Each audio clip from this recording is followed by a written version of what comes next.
What if I told you that the Avengers Endgame we all cried, cheered, and obsessed over was almost a completely different film? What if I told you that the portals we screamed at in theaters, the "I am Iron Man," that became etched into cinematic history, and even the fates of Earth's mightiest heroes weren't meant to happen the way we know them? Because deep inside Marvel Studios, before cameras rolled, before actors suited up one final time, there existed another plan. A plan so daring, so devastating, that it could have changed the way we remember the Marvel Cinematic Universe forever. And this isn't just fan speculation.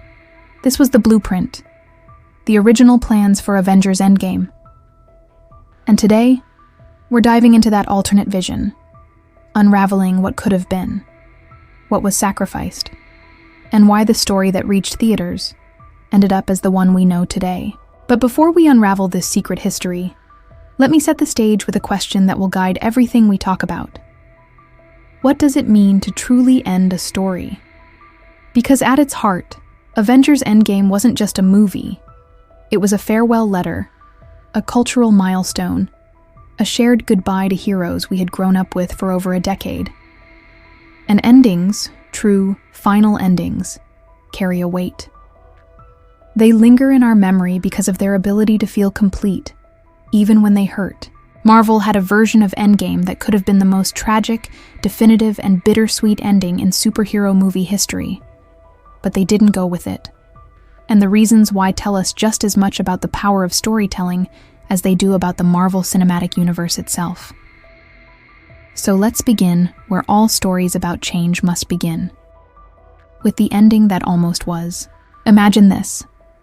Avengers Endgame concludes with every single one of the original 6 Avengers: Iron Man, Captain America, Thor, Hulk, Black Widow, and Hawkeye, laying down their lives together in a Toy Story 3-style ending. That was the concept, an all-hands-on-deck sacrifice where the first family of Marvel went out united, each member giving everything so the universe could survive. No one retires, no one goes back in time to dance, no one watches the sunrise on a farm. They all go down together. It would have been final, poetic, and heartbreaking beyond measure. Now just pause for a second and think of how that would have felt. Not one funeral, but 6. Not one goodbye, but 6. The MCU would have closed the book on its founding generation in a single stroke. No more Steve Rogers handing his shield to Sam. No more Bruce Banner evolving into Smart Hulk. No more Thor finding new meaning with the Guardians. And no chance for Clint Barton to live the life Natasha wanted him to have. Everything would have ended right there. And this wasn't just an idea scribbled on a whiteboard. Kevin Feige himself initially pitched this version. The thinking was simple. The MCU had thrived because of these 6 characters. So what if their story ended together? What if they left as they came, united? It's the kind of pitch that feels almost Shakespearean in its tragedy. And yet, the Russo brothers, Joe and Anthony, looked at this plan and said, "It's too much, too extreme, too devastating for audiences to process." Because Marvel wasn't just ending a movie, they were ending an era. And sometimes closure doesn't have to mean obliteration. But let's rewind a little further, because the drastic changes didn't stop with who lived and who died. Many of the story beats we think of as untouchable in Endgame weren't even there in the earliest drafts. The famous portals scene, the one that had theaters erupting in applause across the world, did not exist. That's right. In the original plan, there was no return of armies, no Avengers assembling in the most literal sense. That singular cinematic moment of catharsis, the goosebumps-inducing Avengers Assemble, was not part of the DNA at the beginning. And perhaps even more shocking, Nick Fury, the man who started it all by recruiting Tony Stark in a post-credits scene back in 2008, was supposed to die. His story would have ended not in the shadows of secrecy, not in a quiet retirement, but with the ultimate sacrifice. Think of the symbolism, Fury bringing the Avengers together, and Fury's death being the glue that pushed them one last time into battle. But again, the Russo brothers and the Marvel Brain Trust decided to move away from that direction. Because while it may have been narratively satisfying in one sense, it risked overloading an already emotional farewell with too many deaths. And then there's the time heist, the playful, nostalgic revisiting of earlier Marvel movies that gave us callbacks, cameos, and time travel shenanigans. In the original plan, they weren't going back to New York in 2012. That iconic shot of the camera circling around the Avengers as we cut back to the first Avengers film, that wasn't going to happen. Instead, the time heist was narrower, less celebratory, less of a victory lap for the MCU. It's strange to think of Endgame without that sequence, because for many fans, that trip through memory lane was just as important as the battle against Thanos. It was the MCU saying to us, "Look how far we've come." Without it, the movie would have been darker, tighter, but maybe missing some of that emotional nostalgia that made audiences cry with both sadness and joy. And the surprises don't stop there. Thor, instead of battling Thanos in his final confrontation, was initially supposed to face himself. A younger version of Thor. Can you imagine? The Thor we met in the early days, brash, arrogant, reckless, clashing with the broken, beer-bellied Thor of Endgame. It would have been a mirror match, a literal confrontation with his own growth and failures. Story-wise, it's brilliant. Visually, it could have been electrifying. But the Russos pivoted, perhaps realizing that while clever, it risked distracting from the larger stakes. Endgame wasn't the story of Thor finding himself. It was the story of everyone uniting to undo the snap. So the duel of Thors was scrapped. But let's pause here, because there's a deeper theme emerging in all these discarded ideas. At its core, the original plan for Endgame seemed obsessed with finality, with giving audiences the heaviest, darkest goodbye possible. Every Avenger dead. Fury gone. Thor fighting himself. Doctor Strange battling Thanos in a rematch. A universe not won through portals and hope, but through painful sacrifice after painful sacrifice. It was raw. It was brutal. It was tragedy in superhero clothing. And yet, storytelling isn't just about endings. It's about resonance. The Russo brothers understood something vital, that audiences needed not only to mourn, but also to celebrate. Endgame had to feel like a goodbye, yes, but also like a thank you. It had to make us cry, but also make us cheer. And maybe that's why the movie evolved into what we got. Because think of the "I am Iron Man" moment. That line wasn't even in the script until after Robert Downey Jr. had already said his goodbyes. He'd filmed his final scenes.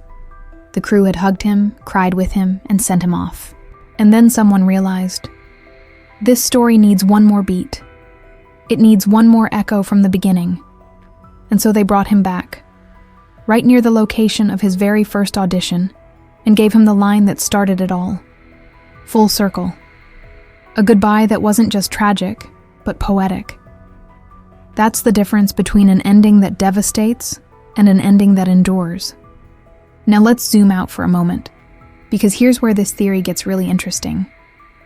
The original Endgame, the darker, more tragic one, wasn't just about narrative choice. It was about Marvel testing the limits of its own mythology. Could they really end the Infinity Saga with total annihilation of their founding heroes?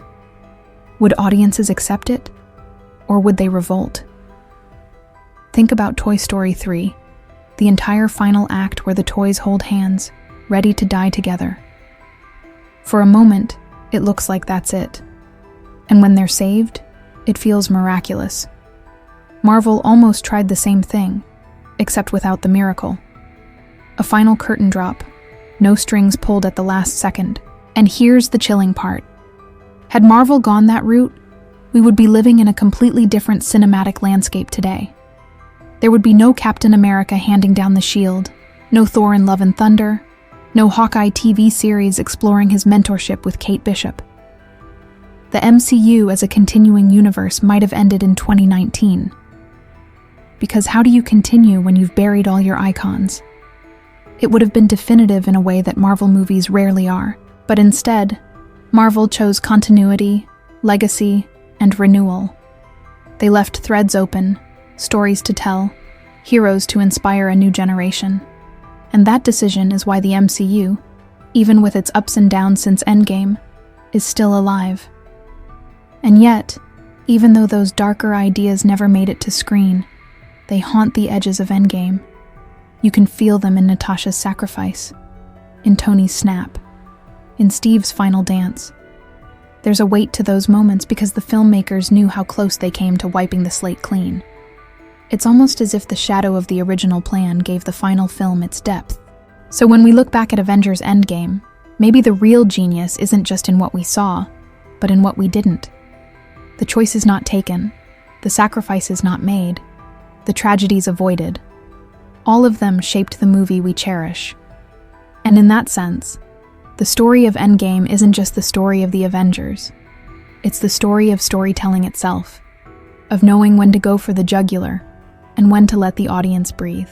The beauty of looking at these discarded plans for Avengers Endgame isn't just about indulging in trivia. It's about seeing the fragile architecture of storytelling, how one shift in a scene or a single altered line can ripple across an entire saga. The Marvel team essentially built two very different endings to the Infinity Saga, one where finality ruled all, and another where legacy triumphed. And in that tension, in the contrast between what almost was and what actually happened, we can uncover fascinating truths about both the MCU and the art of storytelling itself. Let's start with one of the strangest casualties of the alternate Endgame, the fight between Thor and his younger self. Think of the symbolism here.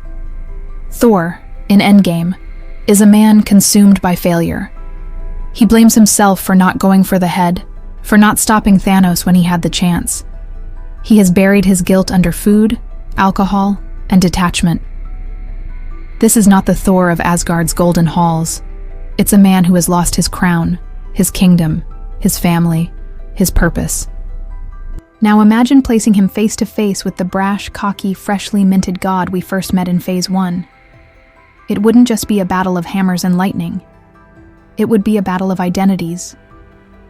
Who is the true Thor? The arrogant boy who had to be humbled, or the broken man who needs to find strength again? That fight, in a sense, would have been Thor's therapy. Instead of heart-to-heart moments with his mother, Frigga, as we got in the theatrical cut, Thor would have found his redemption by literally defeating the worst version of himself. On paper, that sounds brilliant. But when you look at the MCU as a whole, it also feels almost too self-contained. The strength of Endgame lies in how it's not just one hero's story.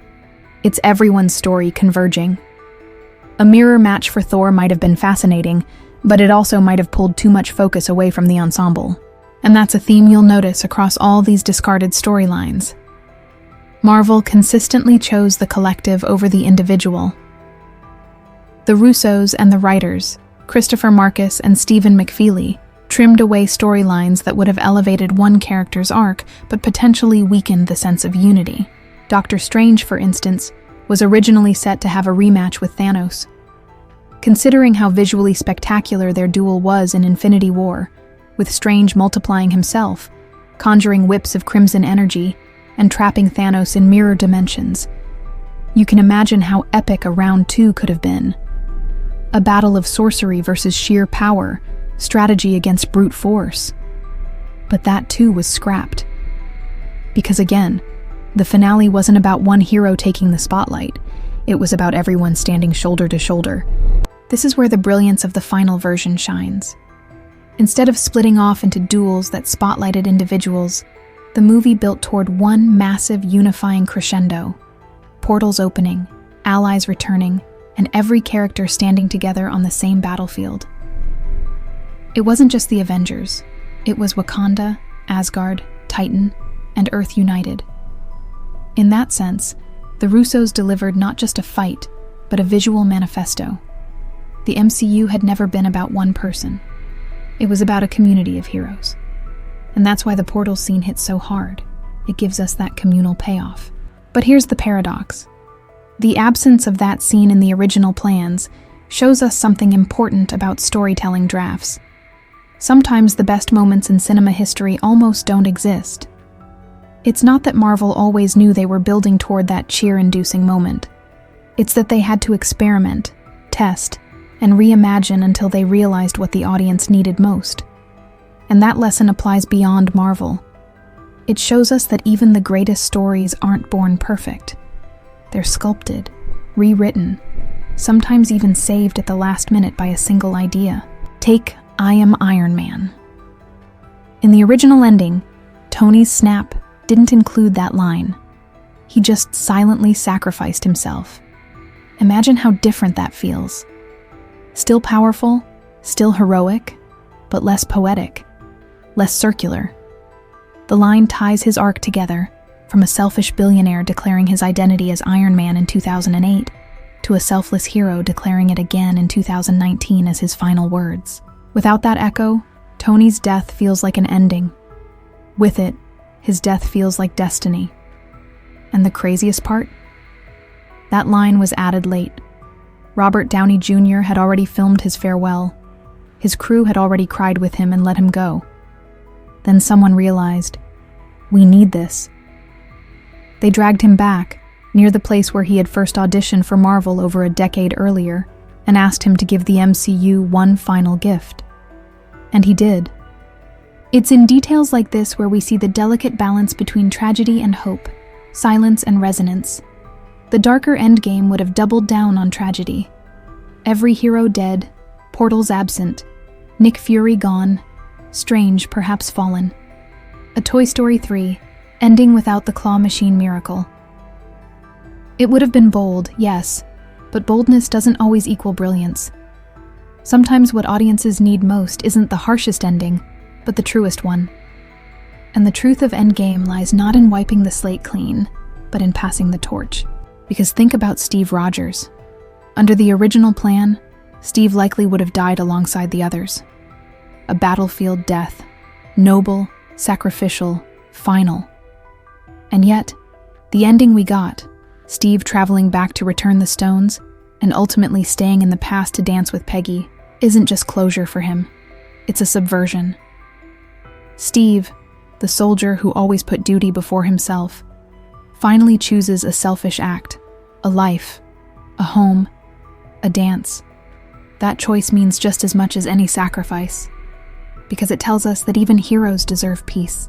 If Marvel had killed Steve, his arc would have ended with the same note it had carried all along: duty, sacrifice, selflessness. By letting him live, Marvel gave us something more nuanced. The idea that a hero's greatest reward isn't glory, but rest. And then there's Natasha. Her death was already devastating, but imagine an endgame where everyone died. In that context, her sacrifice might have been overshadowed, but in the version we got, her choice stands alone, giving her the dignity of being the first original Avenger to lay down her life for the team. It also gave space for Hawkeye to live on, to carry her memory, and eventually pass his bow to Kate Bishop. Again, legacy over finality. But let's return to Fury, because this one fascinates me. Nick Fury's death was in those early drafts for a reason. Symbolically, it makes sense. He's the architect of the Avengers initiative. His death in Endgame would have closed the loop. He starts the Avengers, and he ends with them. But the Russos resisted, and their reasoning reveals something deeper. Marvel didn't want the Infinity Saga to feel like a full stop. They wanted it to feel like a semicolon.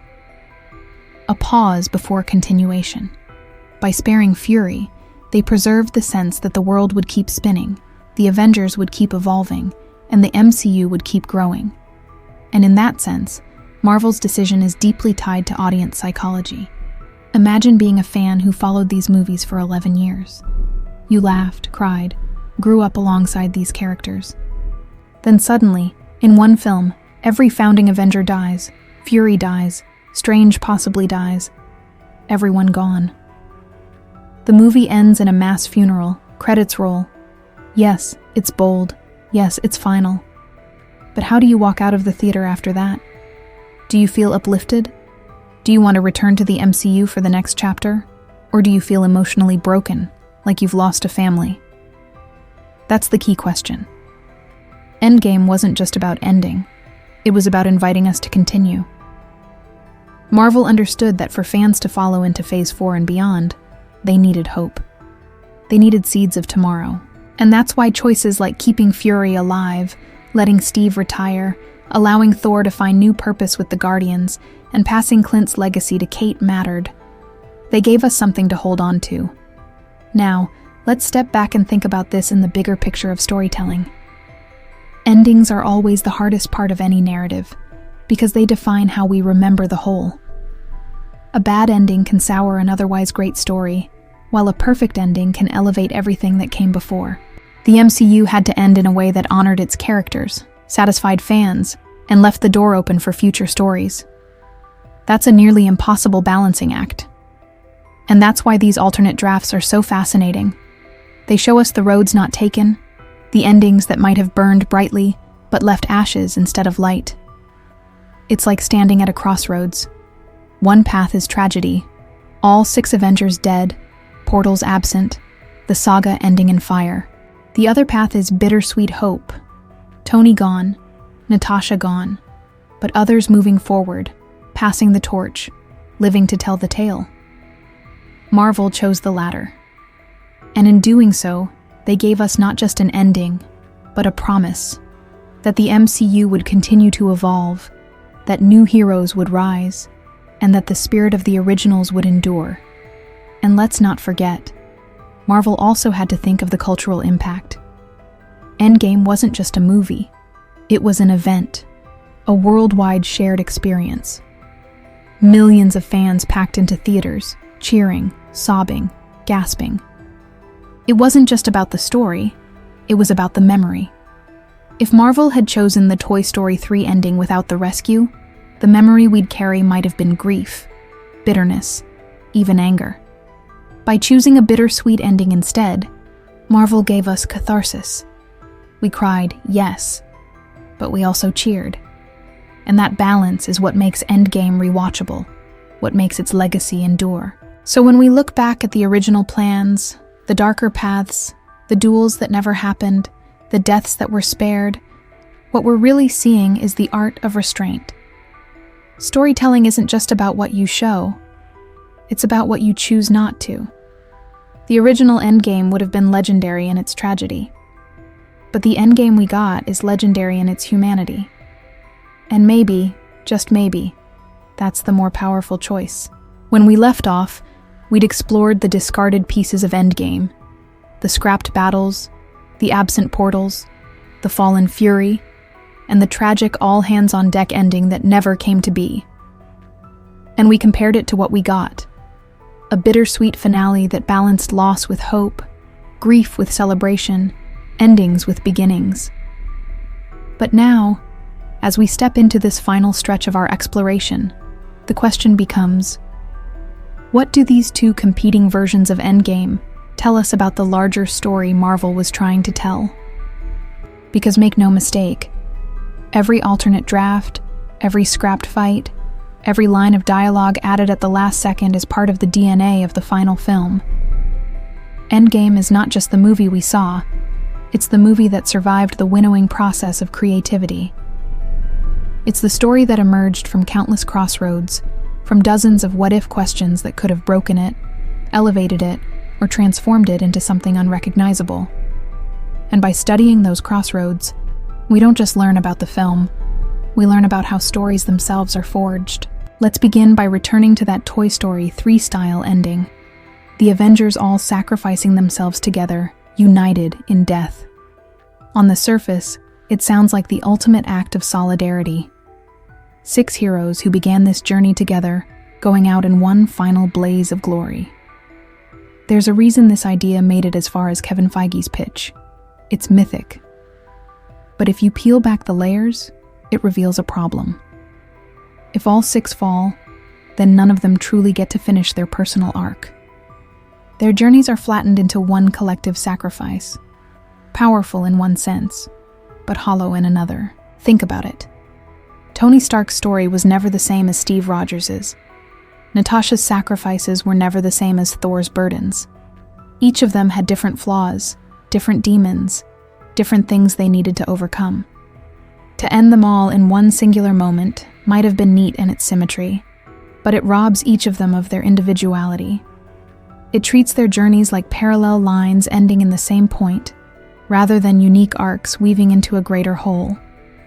And this is why the version we got resonates so deeply. Tony dies because his arc was always headed there.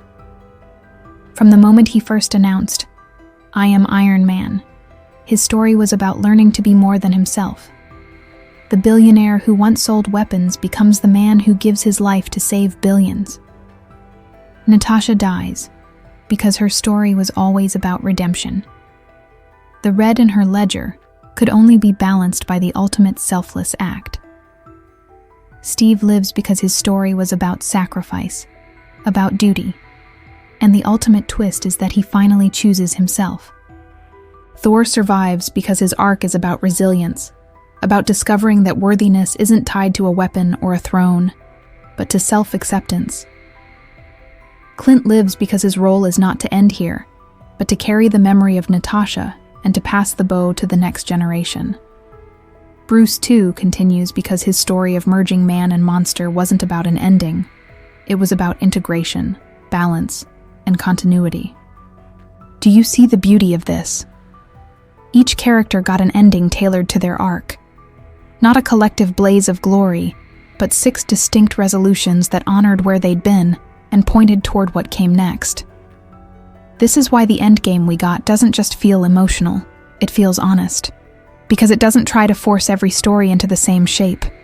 It allows individuality within unity. And that, I think, is the heart of why the Russos rejected Feige's initial pitch. They weren't afraid of tragedy. Infinity War proved they could deliver devastating blows. What they understood was that the best endings don't erase character, they crystallize it. Now, let's examine another key element: the absence of the portals in the original draft. On the surface, the portals are a spectacle, a crowd-pleasing moment designed to blow the roof off theaters. But emotionally, they're so much more. They're a visual metaphor for the very thing Marvel chose over tragedy: community. Every hero, every army, every ally, stepping through the veil to say, "We're in this together."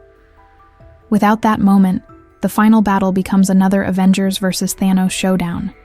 With it, the final battle becomes the MCU itself taking the stage. The world, united. Had Marvel stuck with the darker draft, Endgame might have lacked this sense of inclusivity. It would have been a film about 6 heroes going down fighting.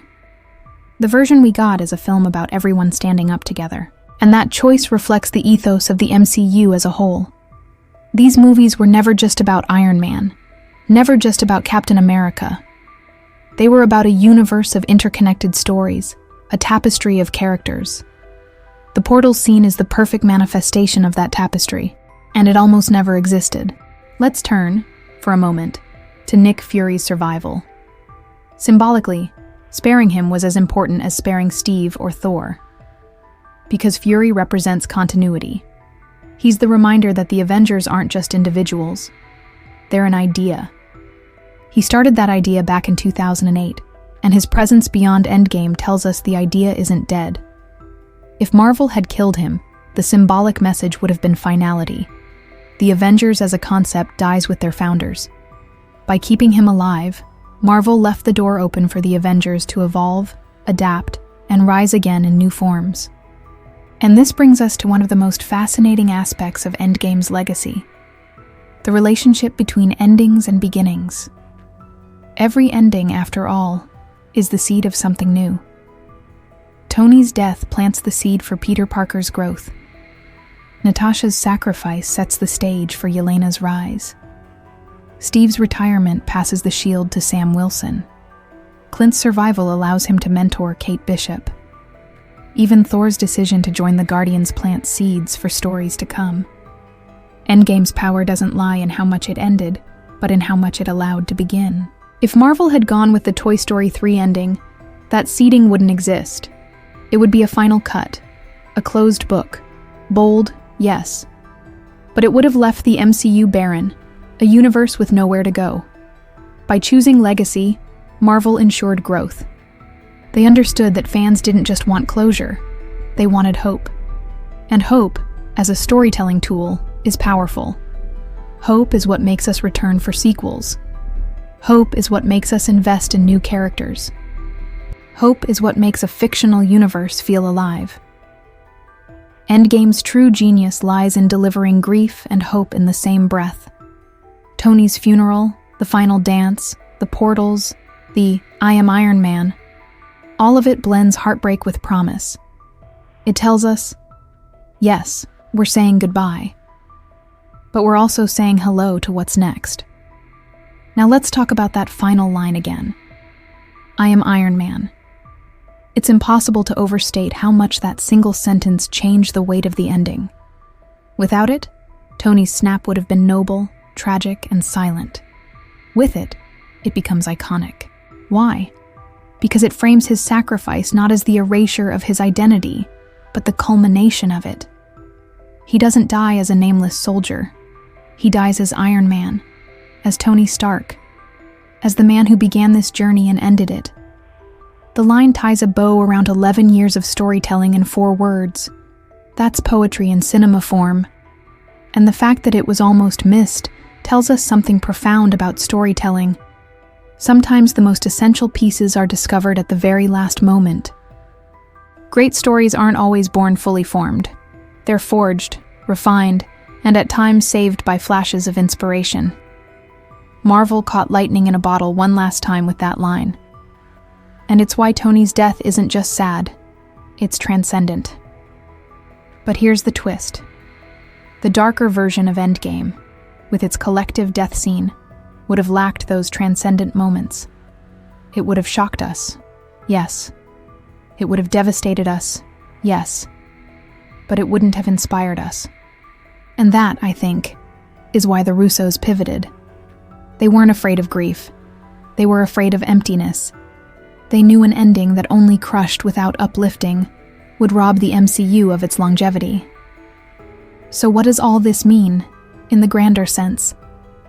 It means that Endgame, as we know it, wasn't just a movie about superheroes. It was a story about how to end stories. It was about the delicate art of balancing tragedy and hope, individuality and unity, finality and continuity. It was about understanding that true endings don't close doors, they open new ones. And that's why we still talk about Endgame years later. Not just because of what happened, but because of what almost happened. The shadow of the darker version gives the lighter version its weight. We feel the depth of Tony's sacrifice because we know it could have been all 6.